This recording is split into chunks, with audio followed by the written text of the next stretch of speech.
Hello, this is Professor Leone, and this is our lecture on Chapter 2 in the Elements textbook, The Challenge of Cultural Relativism.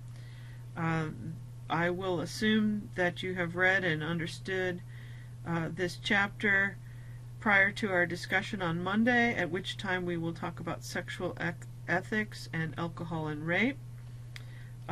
Please do note that there are a number of videos and links pertaining to these topics. They are under contemporary issues, sexual ethics, and I have updated these as I do every semester.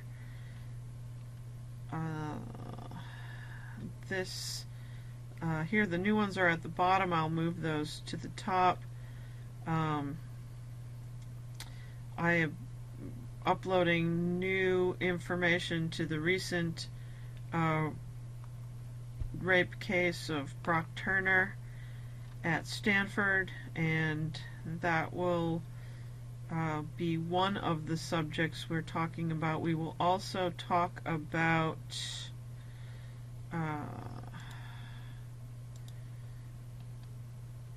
where is it?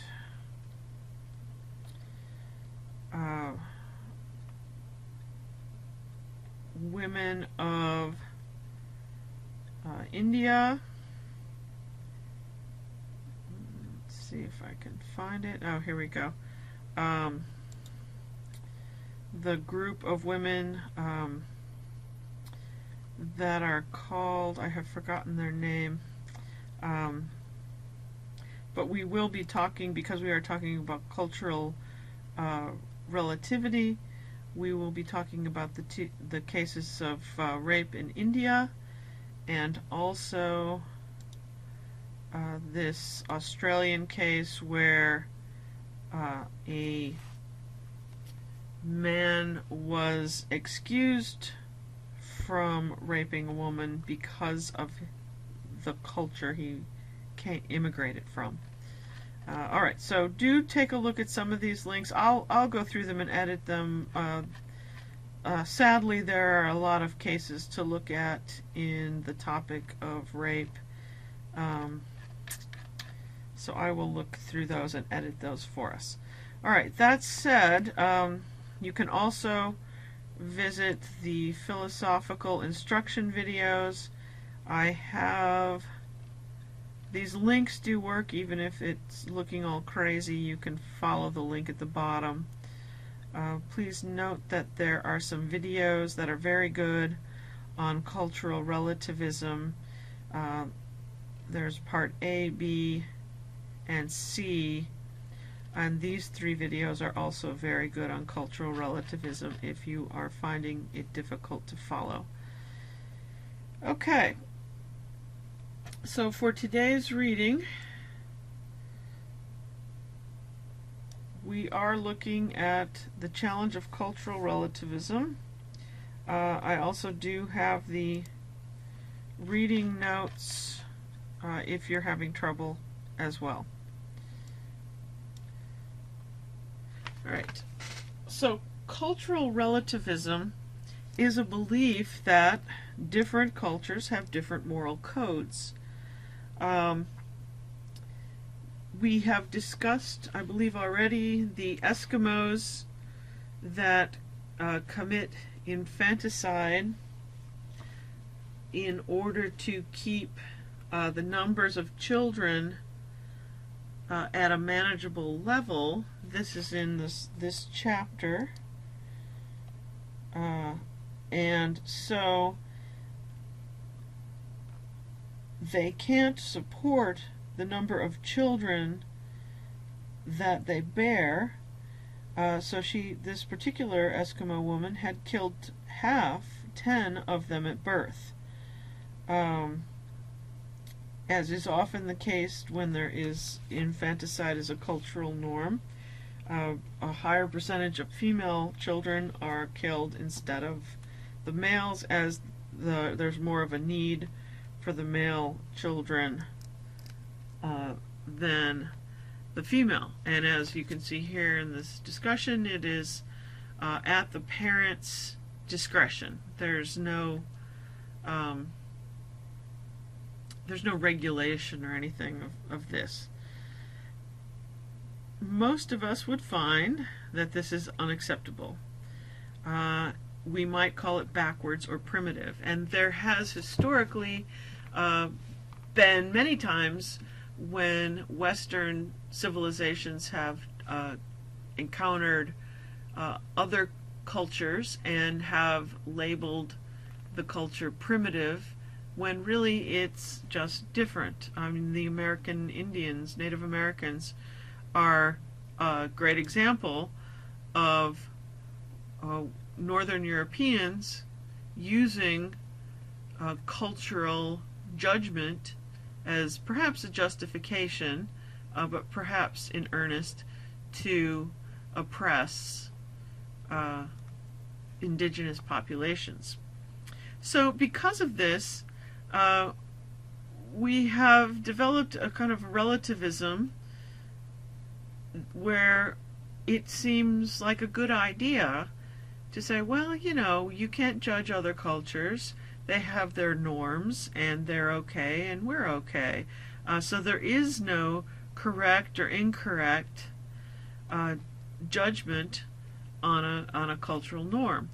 So there are no universal moral truths, just customs of different societies. Now, I am going to we're going to begin to criticize this idea. First, we want to make sure we understand the idea of cultural relativism, and then we want to see some shortcomings of thinking this way. So this is cultural relativism. Different societies, turn that off, different societies have different moral codes. This we notice descriptively. This isn't a should, it's a description of what we experience empirically through sociology in the world. The moral code of a society determines what is right within that society. That is, if the moral code of a society says that a certain action is right, then that action is right, at least within that society. Now, this is a step beyond describing the fact that different cultures have different social norms of what they believe is moral. This is now saying that what each society deems moral is moral. So the infanticide of the Eskimos is moral because that's the norm of their society. In our society, where infanticide is seen as wrong, immoral, and is illegal, then it is wrong within our culture. So you're never making a judgment outside of your own culture. Cultural relativism continues. There is no objective standard that can be used to judge one society's code as better than any others. There are no moral truths that hold for all people at all times. On the surface, this seems very tolerant and open-minded. What is going to be done in India is what their norms are, and what's moral there is moral there. What's done in America is moral here. To continue, the moral code of our own society has no special status. It is but one among many. So, in other words, you can't preference America as being somehow more moral than any other country. And this definitely seems like a good idea, that we're not going to go into other countries and call them primitive and enforce our own moral beliefs upon them. It is arrogant for us to judge other cultures. We should always be tolerant of them. Okay, so this is seemingly a good thing on the surface. I'll let you read through this at your length, or at your leisure. But already you see the word Nazis. You know, what of these extreme cases? For example, by the argument we've just seen in cultural relativism, if Germany decides that all Jews should be eradicated, then that's just their cultural norm, and who are we to criticize? It would be wrong of us to engage in a war to stop the genocide of the Jews in Germany. It's simply what they do in Germany. Now, if the hairs on the back of your neck should be going up a little bit right now, and you should be thinking, gosh, I don't know if I'm really comfortable with that. It seemed like we were being tolerant, but if we can't judge another culture, then we can't ever say anything is wrong in another culture. And I don't know that we really want to do that. Okay, so they're going to give us some other examples here of infanticide that you can read closely, I recommend. But I'm going to get to some of the criticisms of these because I don't want these lectures to be too long. All right.